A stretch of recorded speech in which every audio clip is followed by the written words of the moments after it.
Welcome to another video by Gummy for Fallout 76. Please take the time to like and subscribe. It really means a lot to a small channel. So one day, while out exploring the mire, I had just left the General's Steakhouse, and I saw a blip pop up on my little compass that showed of an outpost. Now I've been running around here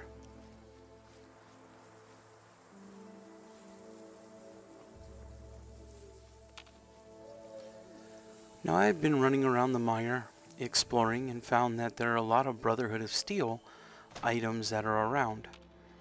So as I picked my way through the mire, I saw what looked like two icons for a fort or military base or installation.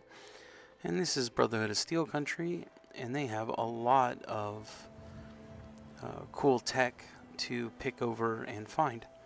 So I started working my way up towards the icon, and that's when I get attacked.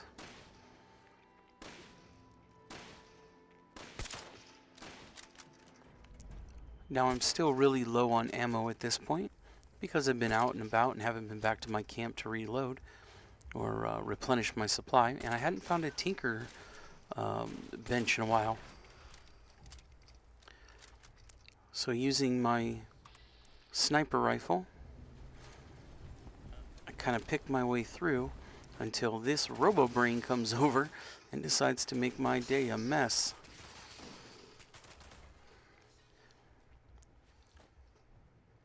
So I get out my short handmade and make quick work of him, quickly picking over whatever he's got. Oh, there he is. Another robo-brain coming over.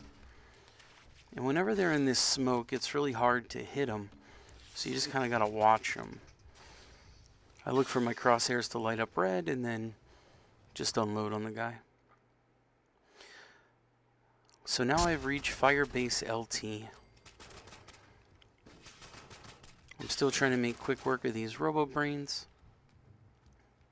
so I don't get killed. And at the same time, I don't want to draw the attention of any scorch beasts that are running around, because this area is strife full of them. Oh, it was a beaver. It seems that the beaver population around here has been largely unchecked, so they are everywhere. Alright, so what I did was I went up to the first anti-aircraft gun and I repaired it so that it would keep watch for any of the scorch beasts that were coming around. As you can see, it's a small little base, but it does have a couple anti-aircraft turrets, and I do like to repair these because they will go after the scorch beasts, and the scorch beasts will be distracted, and I can make my way and my getaway out of there. So there's just some random loot lying around that you can pick over.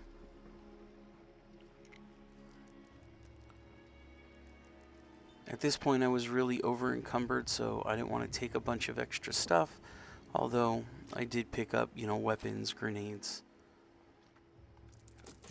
glue. Seems like I pick up a lot of glue, a lot of adhesive.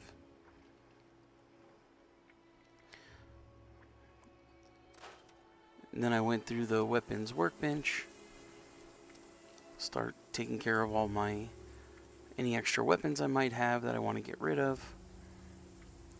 I picked up a Gatlin plasma gun. I have a minigun. I have a super sledge. And I will say this, that melee is hugely overpowered in this game. It's not even fair. So a lot of people, that's why you see a lot of people running around with melee weapons, because you have to craft your own bullets or your own ammo, or it costs a lot of caps to buy ammo, and there's not a lot of caps to go around. So a lot of people just will run around with, some sort of melee weapon. So there's some 10mm rounds, which I use as a military bag for repairing your ammo, or for repairing your armor, ballistic weave.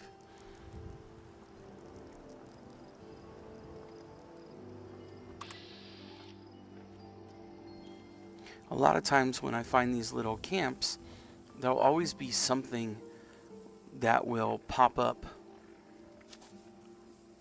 Now I'm going to go in and change out my cards so that I can have my second lockpick card, so that I can open up the level 2 ammo box. And that's another key to this game, is make sure that you pick your cards, but remember that some of the cards you only need sometimes. Like for instance, this card here, I only need the lockpick card to pick the ammo box, and then I can take the lockpick card out of my inventory, and I can put something back in there that will work better for me for the long term. I used Scrounger for extra ammo. Whenever I go over an ammo crate, Tesla Science. Grab that. Whenever you're on like an ammo can, if you have Scrounger, you hit the triangle button and it will use that perk to look for extra ammo in the bucket. And that's something new that's not in any of the Fallout games. I thought Scrounger just automatically worked, but Scrounger doesn't automatically just work. You actually have to work it. So just an FYI, if you're going to have Scrounger on, and I think there's another one that works for canned goods, where you can check like trash cans and receptacles, any container I believe for extra canned goods. That's another one. Whenever you go over your container or an ammo can, anything that uses that perk, just make sure that you hit the triangle button, or else you're wasting those cards in your inventory in your perk. I didn't realize that for quite some time playing, and there were a lot of receptacles and ammo cans. I thought it was automatically working, but it wasn't. So anyway, I'm gonna take a look around. There's some Radix on the table. Radix and Radaway are pretty common in this game. So I only pick up what you need. I only pick up what I need, because also remember too that the merchants here only have 200 caps a day. So even if you get all these extra supplies, it's not going to help you because you can't sell them really anywhere. Now I don't know if that's changed here recently. I know that there's some new updates supposed to be coming, but not at the time that I was playing.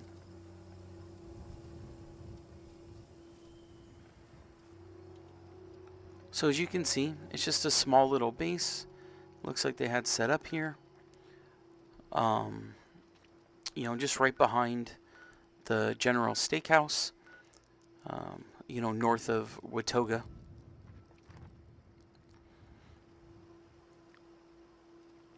And it looks like they left behind some of the RoboBrain Sentry bots, but for some reason they must have been set to hostile to anyone that comes, even though I am quote unquote in the army.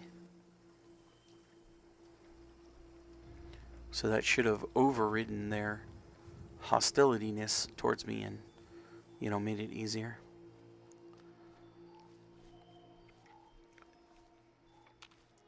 So that's it for Firebase LT. There's a Scorch Beast dung pile. You can always search those and find things in them. But whenever you see those, just know that a lot of Scorch Beasts are usually around here. Uh-oh, sounds like some Vertibots are coming. And whenever the Vertibots show up, they usually attract the attention of a bunch of other stuff, scorch and monsters and scorch beasts and so on.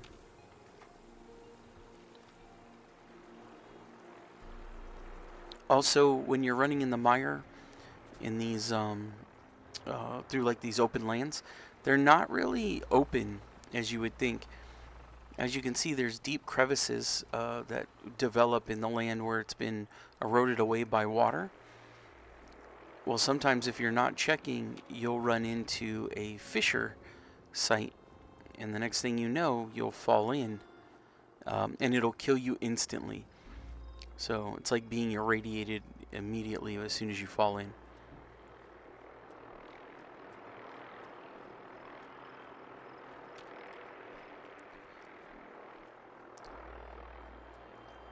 So looking at my compass, you can tell that I found another one of those fire base logos. So I'm gonna, those little insignias that show up on your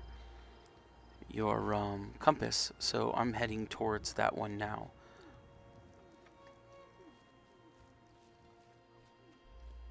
And I'm just doing my best to, pick my way through the mire, while at the same time I'm over encumbered, so I have to stop periodically, make sure my AP can catch up, because the last thing you want to do is run till your AP runs out, and then you run right smack dab into the middle of a bunch of hostiles and you've got no AP to run away or try to get clear of anything that could hurt you. And in this game, when you die, you lose all your junk. And with your stash box being so limited in space, you tend to carry a lot of your junk with you. I do anyway. So, and I need that junk to repair my armor, to repair my guns, and so on.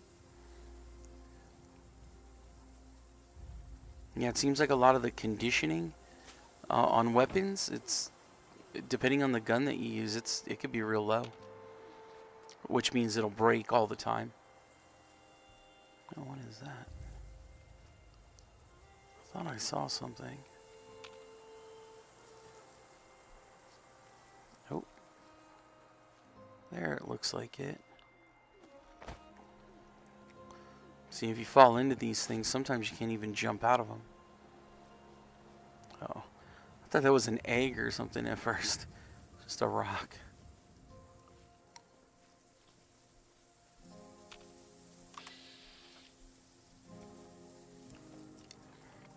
And again, another anti-aircraft. Oh, there's a Mirelurk.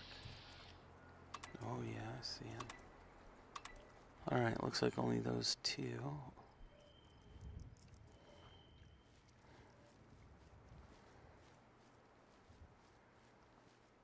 I kind of pick my way through.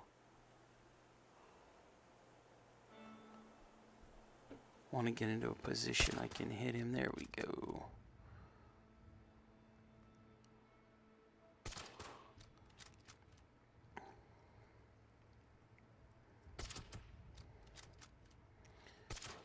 There we go. Get him right in the face. The key to taking these guys down is either attack their legs where they're weak, or hit them in the face. Uh-oh. Under caution. Whoa. That's because that's a Mirelurk King. Oh, these guys are wicked too. Yeah, I'm like, I better go with a better weapon. Something that can do a lot more damage fast. Whoa, whoa, whoa, whoa, whoa. Whew, thank goodness. When he starts hollering like that, if there's a Scorch Beast around, it'll attract him.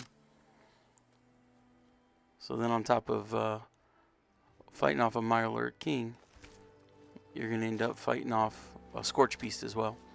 And as you can see, I don't have the ammo for that. Alright, we're at Firebase Major. I don't know what's so major about it.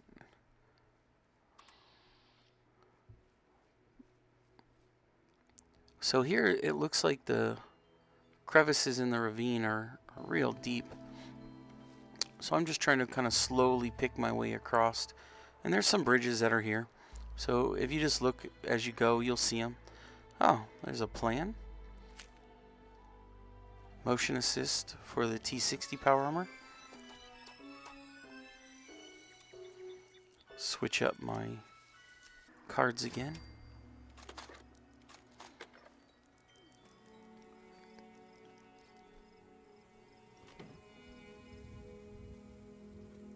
Just randomized junk that you can find. Blood packs are great for, I believe he makes stim packs out of them. Mixed with antiseptic and I think steel. And at any chemistry station you can craft it. I'm going to go through, make up all my food, my soups. You want to cook up any meat, boil up any water. This way it'll help with the radiation and cut down on any of the side effects. I'm going to weave my way over and repair this. Oh, I don't have the steel. Oh, better not get attacked. Oh, look, something for steel. A lot of times you'll get a lot of steel when you scrap, especially if you're scrapping weapons. Sport guard was here. He's in full uniform. Looks like pre-war uniform. But we know he only came here with the Brotherhood of Steel.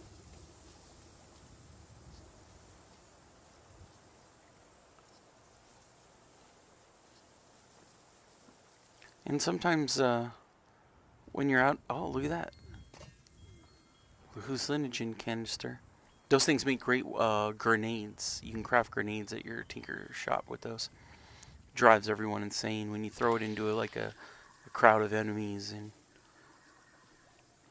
so as you can see, these little fire bases are kind of small in nature. It looks like it was just some sort of place that the Brotherhood of Steel could kind of have their area, their base of kind of retreat back to while they were doing their weapons, or while they were doing their runs. Someplace to store weapons and repair their gear and so on.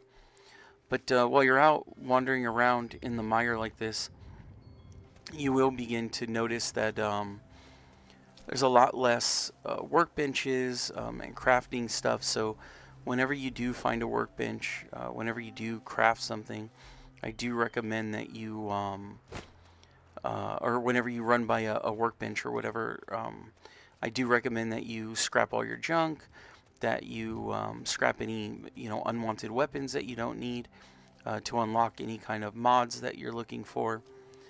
Craft up any extra bullets or ammo, because out here it's hard to find your stash box unless you're moving your camp all the time. And in the mire, there's a lot of more enemies. They're a lot harder, so it could be more difficult for players if you're if you bring your house over here, you can get attacked. You can see the shadow trying to hunker down so I don't move. Oh, he's like circling.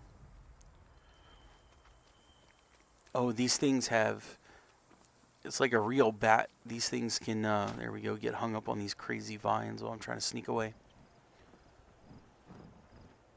These things can see you really easily.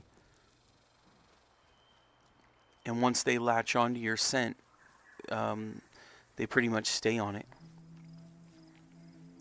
The mire, you'll also find a lot of these, like, oh, see it?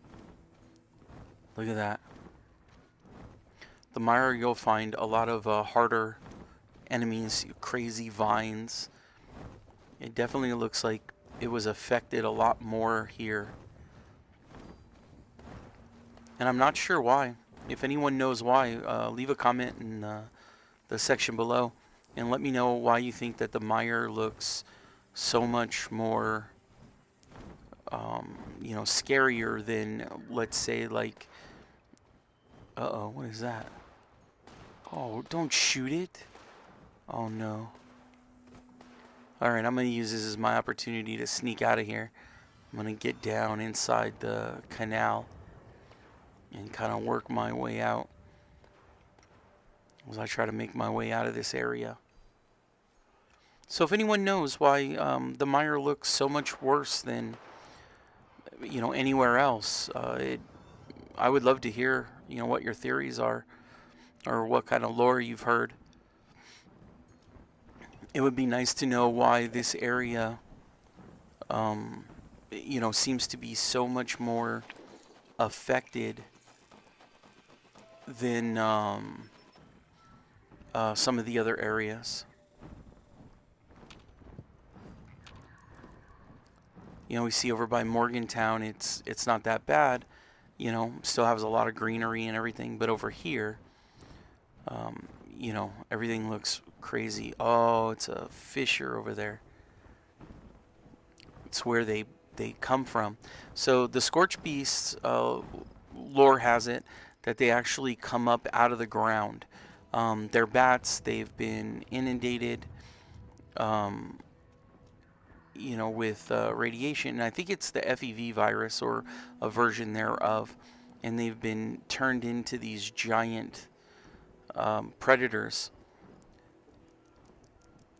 And they live underground in caverns. And then what happens is that they populate so much that they get so big. Their numbers grow so vast that they literally push themselves out of the ground and create these rips in the ground where they push their way up, and then they go off in search of new territory and new enemies to fight and so on. It is one of the complaints I have against this game, is that it makes the game really difficult in some cases. I feel like they can latch onto you and chase you around, and they're so time consuming to bring down. So this this enemy is a true foe. It's not like you're gonna hit it a couple times and bring it down. Although I have seen some people who have just incredible damage and strength, and maybe a legendary weapon of some sort, and they can kill a Scorch Beast in a couple hits, but not from this guy. Oh, the supply drop, I'm not getting that. Somebody else can get it. I'm not gonna chance going through a Scorch Beast just to try to get a couple bullets and some water. Well, as I close in, I'm on caution. As I close in on Camp Venture, which was a main military base of the Brotherhood of Steel, I will cover that in another episode. But I would really like to hear what you guys have to think. There's an entire town that gets ripped up and tangled inside these blood red roots of the trees. It looks like the roots are actually reaching out and grabbing onto things in some cases. The plants seem to change so much here. The ground seems oily and different. See, that Scorch Beast is right over me. I mean, if I wasn't under complete canopy, this thing would go crazy and just try to attack me already. So I would really like to hear what other people have run into and what they think, and it would be great to know what you guys think about why the mire looks so much worse. Is it because they got they had heavy amounts of water? Does it seem to rain over here more? I don't know what it is. It just seems like this one section seems to have really been changed more so than anywhere else. You would figure over by the forest where the Mothman and stuff are, they would look just like this, but it's the furthest thing from the truth. So, all right, everyone, I hope you enjoyed this video. If you did, please give it a like and subscribe. If you'd like to find more content or see more content that I'm pulling down from my gameplays at Fallout 76, there's lots of questions, so I really appreciate that you were here with me today. And as always, thanks for watching my video, and I'll see you next time.